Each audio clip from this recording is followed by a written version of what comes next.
యోహాను మొదటి పత్రిక 5వ అధ్యాయం. యేసే క్రీస్తయ్యున్నాడని నమ్ము ప్రతి వాడును దేవుని మూలముగా పుట్టి ఉన్నాడు. పుట్టించిన వారిని ప్రేమించు ప్రతి వాడును ఆయన మూలముగా పుట్టిన వారిని ప్రేమించును. మనము దేవుని ప్రేమించుచు ఆయన ఆజ్ఞలను నెరవేర్చువారమైతిమా.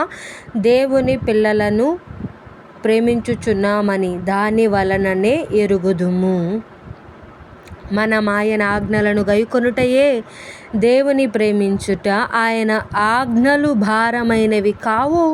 దేవుని మూలముగా పుట్టిన వారందరూ లోకమును జయించుదురు. లోకమును జయించిన విజయము మన విశ్వాసమే. యేసు దేవుని కుమారుడని నమ్మువాడు తప్ప లోకమును జయించువాడు మరి ఎవడు?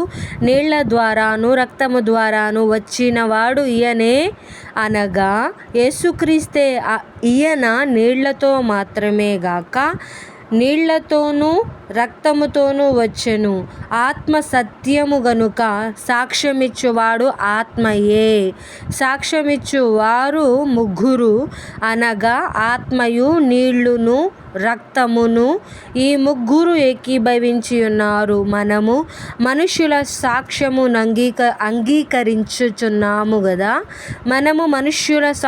అంగీకరించుచున్నాము గదా. దేవుని సాక్ష్యము మరీ బలమైనది. దేవుని సాక్ష్యము ఆయన తన కుమారుని గూర్చి ఇచ్చినదే. దేవుని కుమారుని యందు విశ్వాసముంచువాడు తనలో ఈ సాక్ష్యము కలిగి ఉన్నాడు. దేవుని నమ్మనివాడు ఆయన తన కుమారుని గూర్చి ఇచ్చిన సాక్ష్యమును నమ్మలేదు గనుక అతడు దేవుని అబద్ధికునిగా చేసిన వాడే. ఆ సాక్ష్యమేమనగా దేవుడు మనకు నిత్య జీవమును దయచేసెను.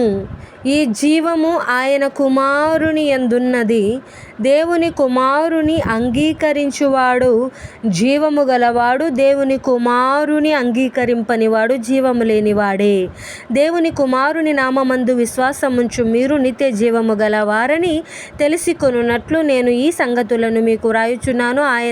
ఆయనను బట్టి మనకు కలిగిన ధైర్యమేదనగా ఆయన చిత్తానుసారముగా మనమేది అడిగినను ఆయన మన మనవి ఆలకించుననున్నదియే. మనమేమి అడిగినను ఆయన మన మనవి ఆలకించునని మనమెరిగిన ఎడల మనం ఆయనను వేడుకొనినని మనకు కలిగినవన్నీ ఎరుగుదుము. మనం ఆయనను వేడుకొనినవి మనకు కలిగినవని ఎరుగుదుము. తన సహోదరుడు మరణకరము కాని పాపము చేయగా ఎవడైనను చూచిన ఎడల అతడు వేడుకొనును. అతని బట్టి దేవుడు మరణకరము కాని పాపము చేసిన వారికి జీవము దయచేయును. మరణకరమైన పాపము కలదు, అట్టి దాన్ని గూర్చి వేడుకొనవలెనని నేను చెప్పుట లేదు. సకల దుర్నీతియు పాపము. అయితే మరణకరము కాని పాపము కలదు. దేవుని మూలముగా పుట్టియున్న వాడెవడును పాపము చేయడని ఎరుగుదుము. దేవుని మూలముగా పుట్టినవాడు తన్ను భద్రము చేసుకొనును గనుక దుష్టుడు వాణ్ణి ముట్టడు. మనము దేవుని సంబంధంలో మరియు లోకమంతయు దుష్టుని యందున్నదనియు ఎరుగుదుము. మనము సత్యవంతుడైన వానిని ఎరగవలెనని దేవుని కుమారుడు వచ్చి మనకు వివేకమనుగ్రహించియున్నాడని ఎరుగుదుము.